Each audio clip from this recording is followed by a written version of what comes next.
I'm Masha. I'm founding member of Pussy Riot, and I'm an artist and activist. So Pussy Riot was started in the end of 2011, and first action which I participated, that was the action in the Red Square with the song Putin Peed His Pants. That was 2 months before the elections, when Vladimir Putin said that he's going to be a president for the third time. Кремлю идет восставшая колонна ФСБшных кабинетов! Взрываются окна! Суки! Суд! За красными стенами! Riot объявляет аборт в системе! And there were massive protests around Russia because people didn't want him to be a president again. And actually, that was 10 years ago. And since that time, Russia made quite short road to hell, to the pure totalitarian regime, to the full-scale war with brother country, Ukraine. And now, I mean, we've been imprisoned in 2012 after the action of inside the Cathedral of Christ the Savior with the song Mother Mary Banish Putin. After us, they started to do more wide repressions. So repressions became an everyday reality, and now we have thousands of political prisoners and people who've been poisoned and killed by Putin's regime. So it's now not allowed scandal to be repressed in Russia. For example, just yesterday, there was a sentence to one girl. She's anti-war LGBT activist. She got 7 years of prison because of her small anti-war actions. So she was exchanging the price tags in supermarkets to the anti-war one. So the small price tags, which usually exists in every supermarket, she changed to the tags where there were bigger amount with like a big font, for example, like 5,000, and below the 5,000 she wrote like 5,000 people been killed by Russian army during the occupation of Mariupol, the Ukrainian city. So she exchanged several price tags in the supermarket, and she got 7 years of prison because of that. So, and it's became, unfortunately, everyday news in Russia.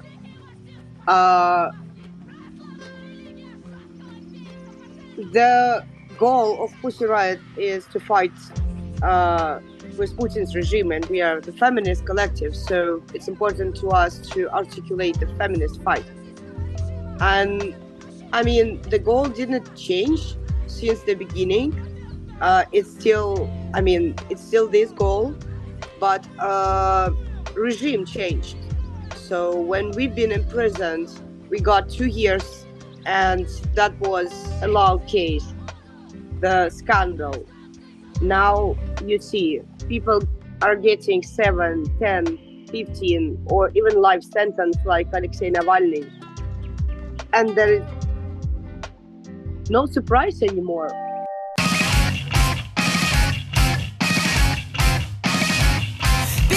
Миллиардов и радужный лучик Роднина и Кабаева факелы вручат в лагерях подчиняться и плакать научат. Салют начальничкам, привет, друзья!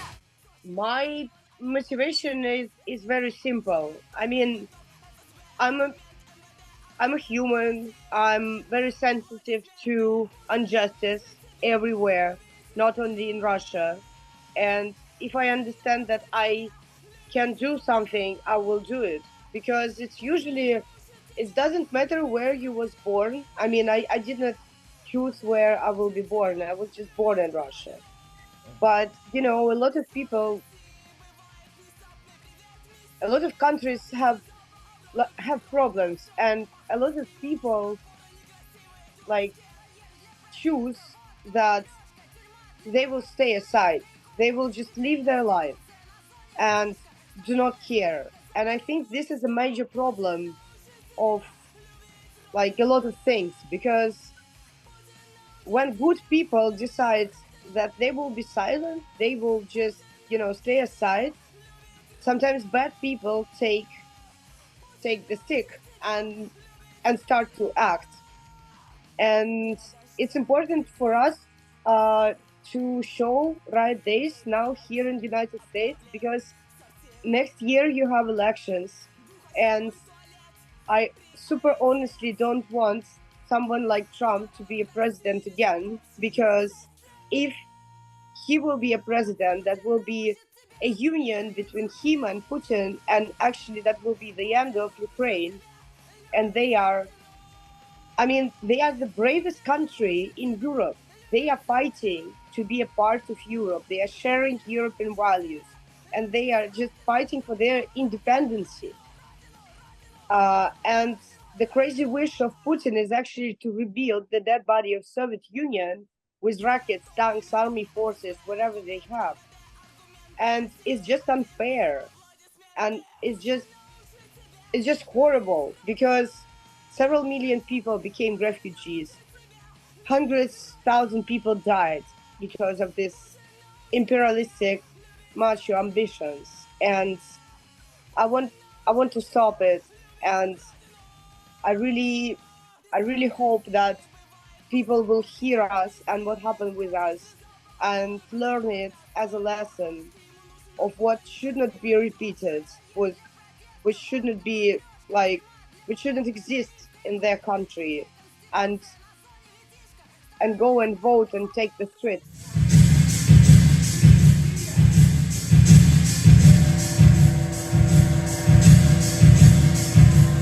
Есть люди, которые судить боятся, которые пошли на лагерь. А если ты не совершал преступления, если ты не виновен, то чего бояться? Смотрите внимательно, они меня уже знают.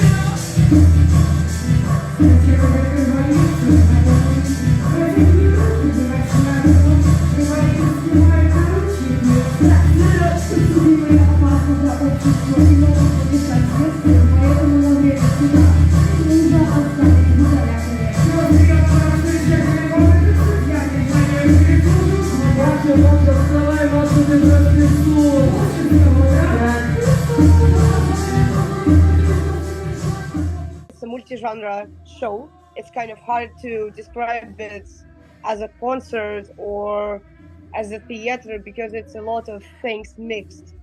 But the main thing is that we are telling our story from the stage, uh, using everything what we have, from the voice and music to our actions, to show uh, what happened, what happened with me, with us, and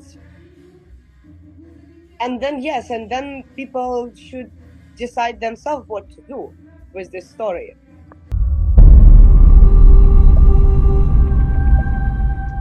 When I was writing a book, the main goal was to make it understandable for everyone.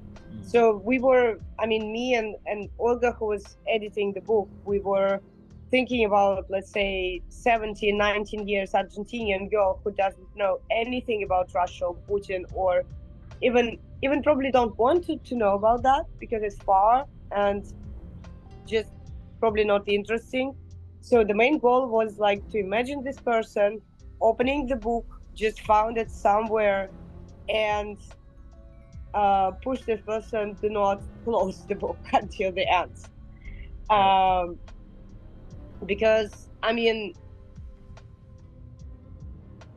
wanted this story to be told and to be understandable. For everyone, especially for young people. And yes, this is a prison experience. Yes, prison is a tough thing. Yes, Russia has one of the most terrible prison system in the world, because this is a legacy of Soviet Union, Gulag system, actually the legalized slavery, where people are working 6 days a week, 12 hours per day without any salary. And they are showing a police uniform and uniform for Russian army, having like $3 per month for this, and there is lack of medicine, no normal food. 100 people living in one room, and etc. So the conditions are the gulag conditions. So not so many people want to explore these topics because they are tough. So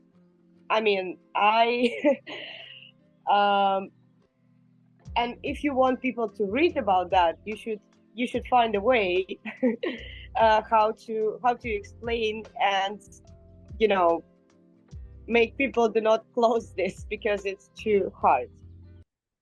It's for people who've never had to deal with some of the stuff that you deal with. It's kind of hard for us to understand, like, why keep the fighting, why keep going? But again, the cause, the everything that's going on, you kind of have to. Can you give us, like, what was the emotion going on with you after you were released from jail? Did you take time off, or did you dive right back into the fight? Pardoned but unbowed, two members of the punk rock group Pussy Riot remain highly critical of Russian President Vladimir Putin despite his decision to free them early from jail. We've been released in December of 2013, and that was before the Olympic Games in Sochi, the worldwide event held in Russia. So Putin wrote a special VIP amnesty for let's say most popular political prisoners like us and Mikhail Khodorkovsky, and we've been released 2 months before the end of the term, so we decided to go to this Olympic Sochi and to do an action there, and we did. And that was the first time when we received physical violence against us, so we've been beaten there. And I was quite lucky, nobody beat me before, and that was quite, shocking to understand what is going on, because when we've been arrested 2 years before, there was no, there were definitely like riots, and police are, shutting down the riots, but the violence was not something obvious and an everyday thing. But since the Olympic Games, and then since the annexation of Crimea and the invasion to Ukraine, which happened first time in 2014, the physical violence against activists in Russia became something normal. So the state started to sponsor Nazi groups who've been attacked oppositioners, and we've been attacked 3 times in different cities. First time in Sochi, and then in 2 other cities of Russia when we've been traveling to penal colonies to bring groceries to our prison inmates friends. Yeah, that was something new, and this kind of new page of Russian history started. So that was 8 years before the full-scale invasion. During this 8 years, a lot of things happened. I was arrested a lot of times. My bank account's been blocked. I received 2 travel bans, so I wasn't allowed to cross Russian border legally. And each time I went abroad, I was like finding the ways. I was finding ways to go. And then in 2021, just after the pandemic, they opened the second criminal case against me, and I spent 1.5 years in house arrest. Plus, I've been arrested 6 times classically, and in the end of the story, I decide that I will go here and I will help Ukraine as much as I can during the war, because I don't want to be just, you know, just a prisoner. I want to be an actor, and I want to help. Ценность жизни переоценена. Женщина больше рожать должна. Солдат не жалеть, еще нарожают. Они нас здесь за людей не считают. Никто не забыт, ничто не забыто. Ветераны едят из пустого корыта. So basically the title Swan Lake is a ballet, and this ballet was used in the Soviet Union on the TV when Soviet Union dictators wanted to censor what is going on in the country. They were showing this ballet on TV. So people were watching it, and there was like, I mean, if people seen the ballet, the Swan Lake on TV, they all understood that something is going on, because, yeah, that was a sign. And this song was written against Russian propaganda, which not working on the TV only. Since the beginning of the full-scale invasion, they introduced the so-called patriotic lessons in the schools. So they forced kids, including the smallest ones, to learn the so-called new history of Russia, where Russia is fighting Nazis in Ukraine. And they forced kids to write so-called patriotic letters to the soldiers, occupants. And last year we read the news where one boy, 12 years old, wrote a letter to the soldier that was a peaceful letter. He wrote, "Soldier, don't kill people on the foreign land, and please go home." Then he was bullied by the teacher and by his class. So he was so traumatized that he stopped talking, and he stopped visiting the school. So we consider this as a fascism. And another story, girl draw a peaceful drawing on the lesson, saying like no to war, and there was small Ukrainian flag there. So the state imprisoned her, and she was the daughter of single father, so they imprisoned for 2 years her father and took her, and she's living in a child house now. So the cynical level of this new fascist wave is shocking for us. So we decided to write the song. We recorded it with there is a live orchestra, Icelandic orchestra there, and this orchestra helped. Was organized by Kjartan from Sigur Rós. He helped us to find the amazing Icelandic musicians, and there are live instruments there. So that was super spontaneous but super cool collaboration between us and the Icelandic orchestra. And then we decided to make a video, and that was important for us to make a collaboration with an artist who is still in Russia and who is standing against this war, but cannot express herself openly because of potential criminal case. And potential criminal case now, it's not 2 years, it's like 8, 10 or 15 years in prison. So we chose Alisa Gershenina, who is super cool Siberian artist, and she's against this war. So she made an artwork for our video, and it's our protest. It's our protest against the fascist propaganda used on children. And also, I want to mention that several thousand Ukrainian children being kidnapped by Russia, and now they are held in Russia as in prison, and they are banned to speak Ukrainian language, their own language. They beat kids if they speak Ukrainian. They hold kids in Russia, even if they have like alive parents who are searching for them, who are looking for them, who are trying to unite with them. They held them as hostages.